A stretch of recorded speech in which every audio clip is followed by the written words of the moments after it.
নমস্কার বন্ধুরা, ইতিমধ্যে যুবসাথী প্রকল্পের ফর্ম বেরিয়ে গেছে। এটা আমার হাতে চলে এসেছে।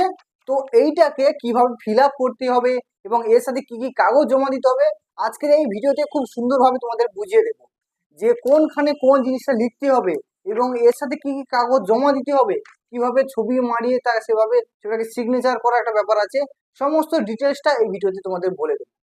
তো এই ভিডিওটা খুব সুন্দরভাবে একদম লাস্ট পর্যন্ত দেখো, প্রতিটা স্টেপ তোমরা বুঝতে পারবে যে কিভাবে ফর্ম ফিল আপটা করতে হয়।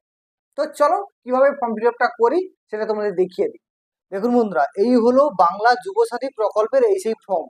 তো এইটা আজকে আমি তোমাদের সাথে ফিল আপ করে দেখাবো। তো এই ফর্মে সবার প্রথমে যেটা বলা হয়েছে যে ইংরেজি বড় হাতের অক্ষরে পূরণ করুন। মানে এই পুরো ফর্মটা, এই ফর্মের দুটো পাতা আছে, এই যে একটা উল্টো দিকে একটা আছে আর এদিকে একটা আছে। এটা পুরোটাকে ইংরেজির বড় হাতে লিখতে হবে। তো শুরু করছি আমি। এইবারে সবার প্রথমে আছে এখানে রেজিস্ট্রেশন নাম্বার, দুয়ারে সরকার রেজিস্ট্রেশন নাম্বার। যেহেতু প্রতিটা এলাকায় ক্যাম্প হবে, সেই ক্যাম্পে এখানে রেজিস্ট্রেশন করা হবে, ওটা সরকারি মাধ্যমে হবে ওটা। তো এটা তোমাদের কিছু করা দরকার নেই, ওইটা বাদ দিয়ে তারপরে এইখানে আছে দেখো, এখানে একটা ফটো মারাতে বলছে। এইখানে রিসেন্ট পাসপোর্ট সাইজের ফটো মারতে বলছে, কিন্তু ছবিটা মারানোর পরে এখানে একটা সিগনেচার করতে বলছে। কিভাবে আমি তোমাদের দেখাচ্ছি, দেখো। এই যে ধরো ছবিটা এইভাবে তোমাদের মারাতে হবে, মারিয়ে তারপরে এইখানে সইটা করতে হবে এইভাবে।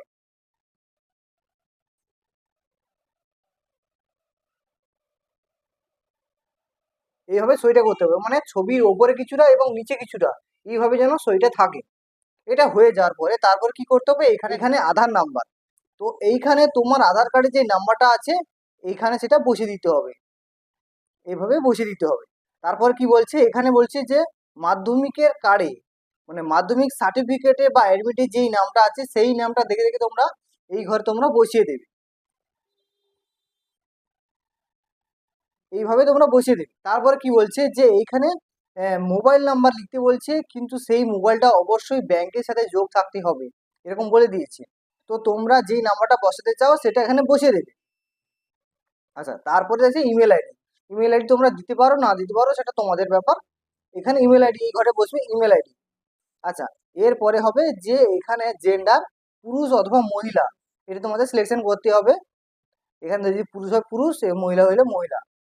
তারপরে ডেট অফ বার্থ, তোমার মানে মাধ্যমিকের অ্যাডমিটে বা সার্টিফিকেটে যে ডেট অফ বার্থ আছে সেইটা এখানে বসিয়ে দিই, সেইটা এই ঘরে বসিয়ে দিতে হবে। তারপরে এই বয়স, এই তারিখ অনুযায়ী তোমার বয়স কত হবে সেটা এখানে বসিয়ে দিতে হবে। বসিয়ে দেওয়ার পরে তোমার বাবার নাম লিখতে হবে। এখানে পিতার নাম লিখবে, তোমার পিতার নাম যেটা হয় সেটা এখানে বসিয়ে দেবে। তারপর তোমার মাতার নাম বসিয়ে দেবে। তারপর যদি তোমার স্ত্রী থাকে বা স্বামী থাকে এইখানে সেটা বসিয়ে দিতে হবে। তো হয়ে গেল। তারপর কি করতে হবে, এখানে যদি তুমি জেনারেল ক্যাটাগরি হও তাহলে কিছু লিখতে হবে না। যদি তুমি এসসি ক্যাটাগরি হয় তাহলে তোমাকে অবশ্যই সার্টিফিকেট নাম্বার, এবং যদি এসসি হয় এসসিতে এরকম দাগ দেখুন ঠিক দিতে হবে। যদি ওবিসি হয় ওবিসি দিতে হবে, এরকম করতে হবে। সার্টিফিকেট নাম্বারটা বসিয়ে দিতে হবে। এটা করে নেওয়ার পর তারপরে যদি তুমি বিবাহিত করে থাকো তাহলে এখানে ম্যারেড কি আনম্যারেড কি উইলো সেটা এখানে দিতে হবে। যদি বিবাহিত হয় এখানে দিতে হবে, যদি আনম্যারেড হয় এখানে দিতে হবে, এভাবে দিতে হবে। তারপরে এইখানে বলছে তোমার অ্যাড্রেস, যেটা কন্ট্যাক্ট ডিটেলসটা এখানে দিতে বলছে। তো এইখানে কি করতে হবে, যে প্রথমে তোমার বাড়ির নাম্বার তুমি কোথায় পাবে, এখানে তোমার ভোটার লিস্টে তোমার বাড়ির নাম্বারটা আছে। ভোটার লিস্টের দেখবে তোমার যেখানে নাম আছে সেখানে বাড়ির নাম্বারটা দেওয়া আছে, এখানে বসিয়ে দেবে। তারপর তুমি কোন গ্রামে বাস করো গ্রামের নাম। তারপর তুমি তোমার পোস্ট অফিস এটা বসিয়ে দেবে। তারপর তোমার গ্রাম পঞ্চায়েতের নাম এখানে দিয়ে দেবে। তারপর তোমার কোন ব্লকে তুমি বাস করো সেটাকে এখানে বসিয়ে দেবে।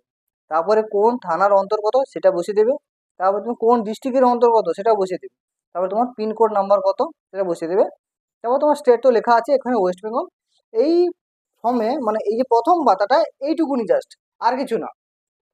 এরপরে দ্বিতীয়, এইবারে দেখো এইখানে, এইখানে তোমার মাধ্যমিকের যে তুমি অ্যাডমিটটা আছে সেখানে তোমার রোল নাম্বার লেখা আছে, সেই রোল নাম্বারটা এই ঘরে বসিয়ে দিতে হবে।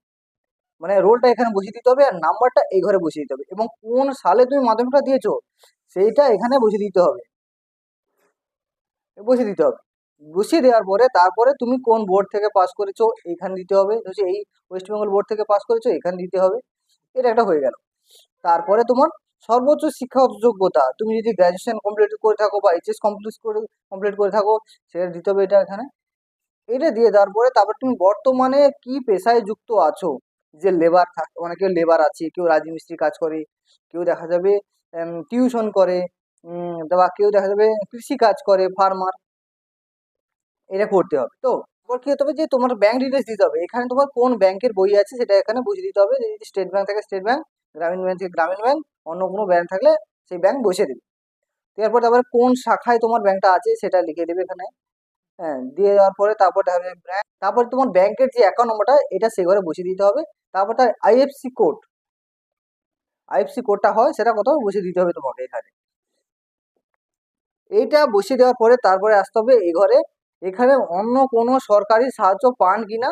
আহ, এটা বলতে চাইছি যে তুমি যদি শিক্ষাগত সুবিধা ছাড়া অন্য কোনো তুমি টাকা পাও কিনা। যদি তুমি কৃষক বন্ধু পেয়ে থাকো তাহলে হ্যাঁ করতে হবে, যদি না পেয়ে থাকো না করতে হবে।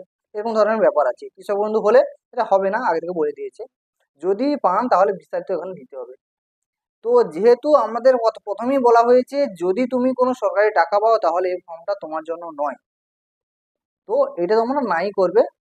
আচ্ছা, তারপরে বলেছে এখানে তুমি কি কি কাগজ দেবে, মানে এই যে ডকুমেন্ট, এটা ফর্ম ফিল আপ করলে দেওয়ার পরে এর সাথে কি কি ডকুমেন্টস দিতে হবে সেইটা তোমাকে এখানে একটা টিক মার্ক দিতে হবে। তো প্রথমে দেখা যাবে মাধ্যমিকের অ্যাডমিট, প্রথমে মাধ্যমিকের অ্যাডমিট, তারপর বলছে মাধ্যমিকের সার্টিফিকেট বা মার্কশিট, এটাও ঠিক মার্ক দিয়ে দেবে। তারপরে আধার কার্ড, এটাও ঠিক মার্ক দিয়ে দেবে। তারপরে ভোটার কার্ড, তারপরে বলছে ব্যাংকের পাসবই, তো ব্যাংকের পাসবই প্রথম পেজটা জেরক্স করে দিয়ে দেবে। আর বলছে যদি ওবিসি হও বা এসসি বা এসটি হও তাহলে এখানে তার এটা দিয়ে দেবে। এত কিছু ফিল আপ করার পরে তারপরে অ্যাপ্লিকেশন স্বাক্ষরটা এখানে করতে হবে,